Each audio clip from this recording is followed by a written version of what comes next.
Why do women cheat though? I mean, usually, okay, if you're dating a guy and he gives you a certain type of lifestyle, but you're not attracted, like that's the women we talked about, that they're not attracted to him. They're gonna go somewhere else to the guy they're attracted to. Or maybe they married their second choice. I mean, I've heard a lot of stories of like women cheating with an ex-boyfriend before their wedding. Because that's who they really wanted, but they married the other guy because that guy didn't want them. When a girl has more partners, you don't know who that person that really got her was. Like you don't know like who the one she really can't get over is. Yeah. So. Oh my God. And so and if she feels like he was better than you, and some like it could be money, could be whatever's important to that girl, like you don't even know if she's really yours. I'm so happy that my ex-wife is miserable. 3 years ago I am 48. Found out my wife, 46F, was having an affair. She met a guy at work and came home one day telling me she was in love with him, no longer loved me and wanted a divorce. This was a guy she'd only known for 3 months at the time. She and I had been together since we were in our 20s. We have 3 kids, M28, M26 and 23F. Well, I tried to fight for my marriage and didn't want a divorce, but she simply would not stop seeing this guy. After one weekend where she disappeared from Friday afternoon to Sunday night, I ended up throwing her out of the house. She immediately moved in with this guy. The only excuse she ever gave me was, I never wanted to hurt you, but there's just something about this guy, and I deserve to be happy. That was it. That was the depth of her reasoning for throwing everything we built together away. We ended up finalizing our divorce in early 2022.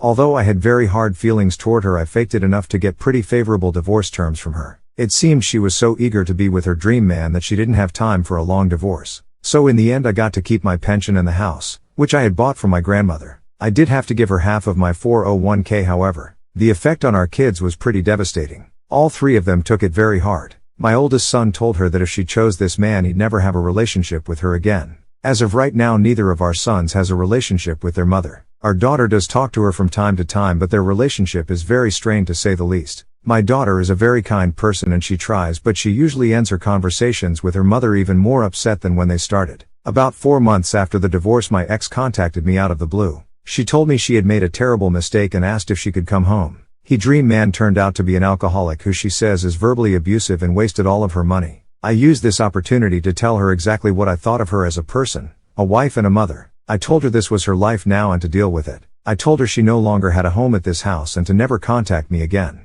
Then a few things happened over the last year that have driven her to start trying to contact me again. First off, I met someone. My sister introduced me to a friend of hers who is also divorced, and she and I hit it off. We've been seeing each other since last summer, and while we've agreed that neither of us wants to get married again, we are together. Once my ex heard about this, she once again tried to contact me, but I ignored her. My son also got married and didn't invite his mother. She again contacted me to try to get me to intervene on her behalf. I told her I would talk to him, but I never did. Secretly, I feel like she deserves all the pain she's feeling when it comes to our kids. She destroyed our family without so much as an afterthought. Too bad, so sad. Now she recently told our daughter that she finally broke it off with the dream man because she could take his drinking and total lack of responsibility. He wasted her half of the 401k that I had to give her. He also totaled her car driving drunk. This from a man in his 40s. Again, she knew this guy for 3 months and torpedoed our whole family for him. On the face of it, I act like I feel sorry for her, but inside I really delight in the fact that she's so unhappy. Call me evil or whatever, I don't care. She brought this on herself and it serves her right. I actually had to sit there one Saturday night while she got ready for a date with this guy and laughed on the phone with her friend about how awkward our living situation was. I lived in hell for over a year because of her. Wait until she finds out our son and his wife are going to have a baby later this year. Maybe if she had been able to keep her legs closed, she'd get to meet her grandchild.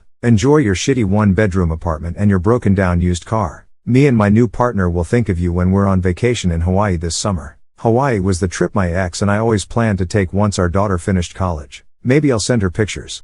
Okay, I don't know if I am the only one in 2023 to admit this, but women cheat far more than men cheat. Men get caught far more than women do because women have an intuition. Okay, that's what God gave us, intuition. We know what we know and we know when things are off. Men do not have that. So a woman will be like, oh, I'm going, at my friend's house, I'm going to go shopping, I'm going to go run errands, I'm going to and men, you sit home and you watch the hub and you drink your beers or you get busy with work or the kids or whatever. You don't have that intuition. You don't have that. Women 1,000% get away with it. more than men, and women I do believe cheat more than men. And it's not about the sex. It's not about like, oh, because you could be married, like a female could be married and having that like often. It's not why women cheat. It's not. And I'll tell you why. I'll tell you why women cheat. Hold on. Number one is because they don't have any morals. Okay? They don't have any connection to God. They don't have any purpose in life. They're just kind of like low end people. That's number one. You've got to be low end to do that. Number two, they want attention, right? I always say social media ruined women and PORN ruined men. Women want attention. It doesn't even have to be good attention. It could be a negative attention.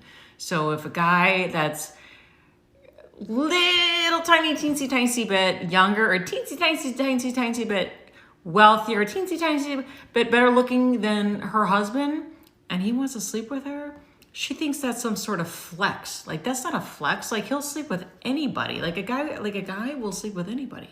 But she's like, oh my gosh, he wants to sleep with me. Like, that's so like that pumps her up. If my girlfriend is gonna cheat on me, whether I ask her if she did it, tell her not to do it, look through her phone, be suspicious of her, that is not gonna stop her from doing it. Me worrying about her cheating is not gonna prevent her from doing it. So, moral of the story is, don't fucking worry about it. If it happens, you will find out eventually. I refuse to go through life worried if I'm gonna get cheated on. And if she does cheat on me, I'll be okay. I don't want her to. I'll be very upset. I fucking hope she doesn't. I know she's not gonna. But if she were to, I would be okay.